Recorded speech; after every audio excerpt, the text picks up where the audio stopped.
ഇസ്ലാം കലയെ നിരുത്സാഹപ്പെടുത്തുന്നില്ല.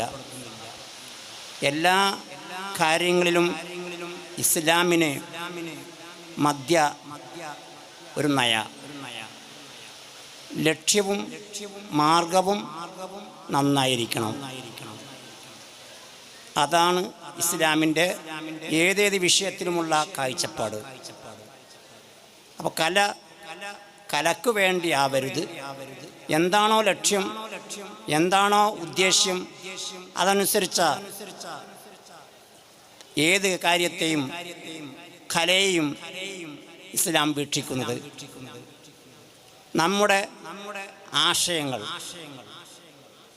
പലവിധ കലകളിൽ കൂടെ മറ്റുള്ളവരെ തരിയപ്പെടുത്തുക, ഇതാണ് കല കൊണ്ട് നാം ഉദ്ദേശിക്കുന്നത്. അത് വരയാവാം, പാട്ടാവാം, പ്രഭാഷണമാവാം, എഴുത്താവാം, പല വിധേനയും കലകളുണ്ട്. നമ്മുടെ ആശയം അപരനെ കൈമാറാൻ ഉതകുന്ന ഒരു മാധ്യമമാണ് കല. ആ കല നാം എന്തിനു വേണ്ടി ഉപയോഗിക്കുന്നോ അതാണ് അവിടെ മർമ്മം.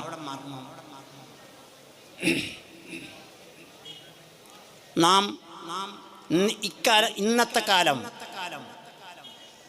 ഇസ്ലാമിൻ്റെ പൂർവ്വകാലം അപേക്ഷിക്കുമ്പോൾ പൂർവ പ്രവാചകന്മാർ അതാത് കാലത്ത് സമൂഹം എന്തൊരു കലയിലായിരുന്നോ മുന്നിട്ട് നിന്നിരുന്നത്, ആ ഒരു കലയിൽ സമൂഹത്തെ വെല്ലുവിളിച്ചുകൊണ്ട് അവരെ പരാജയപ്പെടുത്തിക്കൊണ്ട ഇസ്ലാമിക പ്രബോധനം നടന്നത്.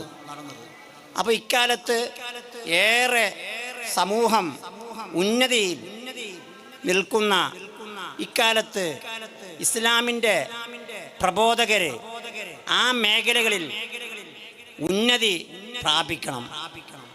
ആ മീഡിയകളൊക്കെയും തന്നെ ഇസ്ലാമിൻ്റെ പ്രബോധന പ്രചരണ രംഗത്ത് നാം ഉപയോഗിക്കണം. അല്ലാഹു തആല അതിന് ഈ സംഘടനക്കും സംഘടനാ ഭാരവാഹികൾക്കും അല്ലാഹു തആല തൗഫീഖ് ചെയ്യട്ടെ എന്ന് ദുആ ചെയ്തുകൊണ്ട് ഞാൻ എൻ്റെ വാക്കുകൾ ഉപസംഹരിക്കുന്നു.